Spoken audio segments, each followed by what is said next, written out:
My fiancée told me she needed space, but I had no idea she was living a secret life. My fiancée streamed to her followers, bragging about how she was leaving me. I couldn't believe it. Everything I thought I knew was gone in a single Instagram live. I, 32M, work in finance. I like numbers, predictability, and stability. My fiancée, Lila, 30, was the complete opposite. She loved surprises, spontaneous trips, and living for the moment.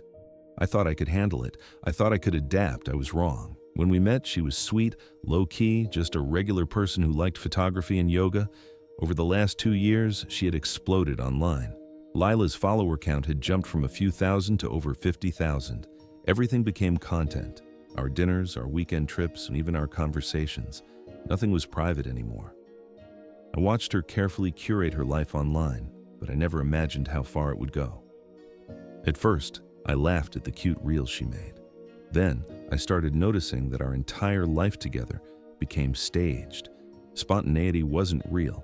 It was always a clip, a story, a post. We shared a home in my apartment, lease, bills, utilities. All me. Money wasn't normally an issue. I made good money and trusted her completely, until last week. I logged into our joint account to check on our savings for a house. I expected around $120,000. The balance, $42,500. I froze. My chest tightened. I blinked at the screen. Then I scrolled down. Withdrawal after withdrawal, luxury trips, jewelry, clothes, spa treatments. She had emptied nearly $80,000. Every line item was a dagger. Bali trip, designer shoes, massage retreat, jewelry haul. My stomach sank. I printed every statement trying to process the betrayal. Each page was a punch to the gut. When Lila came home from brunch, smiling and scrolling on her phone, I laid the pages across the counter. I couldn't even look her in the eye. She looked up. "What's this?" "That's our house fund," I said. "What happened to $80,000? Her smile faltered. "It's investments," she said. "You have to spend money to make money. Trust me." "This isn't investing. This is stealing," I said. "This is our future. You stole it." "You're just being controlling," she screamed. "You don't understand the hustle. You're so boring. You don't get me." I didn't argue. I just said, "You have 24 hours to get your things. I'm leaving. When I come back, I want you gone." That night, I couldn't sleep. Every memory, every inside joke, every plan for the future felt like a lie. I stared at the ceiling, imagining her face, her phone in hand, smiling while she drained the life from what we had built together. My friends tried calling, but I couldn't bring myself to speak. How do you explain this? How do you tell someone that the person you trusted, the person you loved, was living a secret life where you didn't exist except as collateral for her content? The next morning, my phone started buzzing. Texts from friends. "Dude, she's live, your apartment, she's streaming." I opened Instagram. Lila, mascara running, phone propped against the shelf. 18,000 viewers watching her destroy everything. She grabbed my laptop, smashed it on the floor. My records, gone. My heart stopped. Then, the balcony. She started throwing my belongings off the 20th floor balcony like she was in a movie. I got in my car, put my phone on the dash, and started my own live. "Documenting this," I said. "My fiancé is destroying my apartment and live streaming it." 911 was surreal. I described everything. Police were dispatched. I drove back to see shattered glass, my favorite books, and furniture scattered across the sidewalk.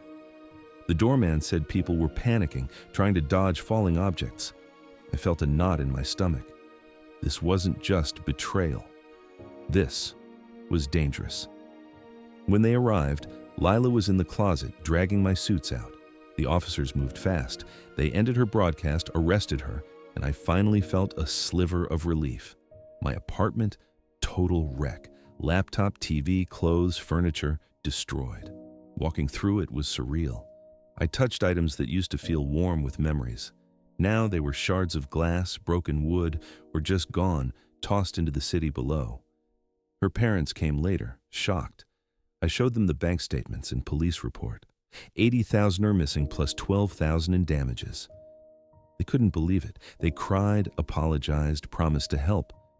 I wanted to say something, anything, but my voice felt hollow. My fiancée had built a life on a curated image. Her parents were good people, blindsided. I almost felt sorry for them, almost.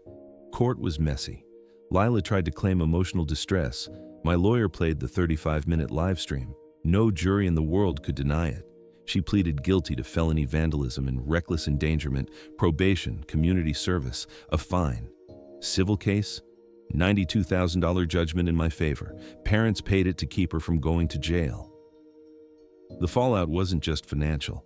My friends were divided. Some were outraged. Some whispered, maybe she's right. You were too controlling.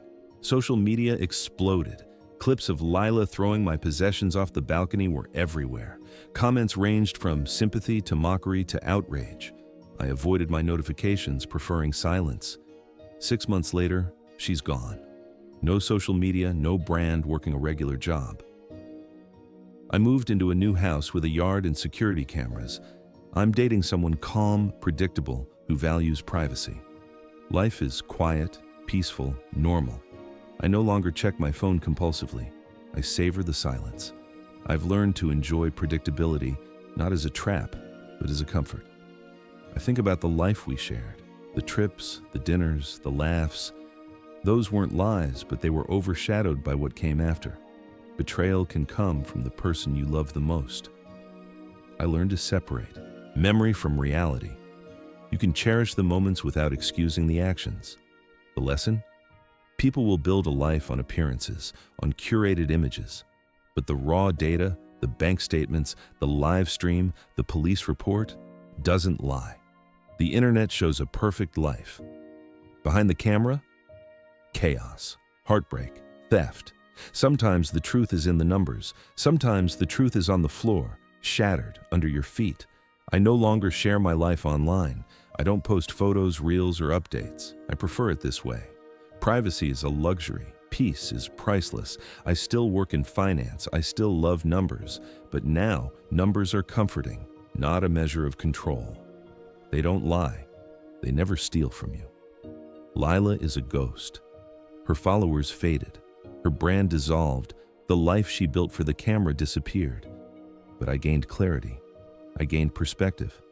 I gained a home, a partner who values the same things I do, and a sense of security that isn't tied to followers or likes. I learned that real life doesn't need a lens. Real life just needs honesty, trust, and respect. And if I ever get nostalgic, I scroll through my old bank statements, every withdrawal, every line item, a reminder, a data-backed memory. The past is gone, but the lesson remains. People will lie, people will deceive, people will steal. But numbers, evidence, facts, they don't lie. They're a safeguard, a shield. They tell the truth when hearts and words fail.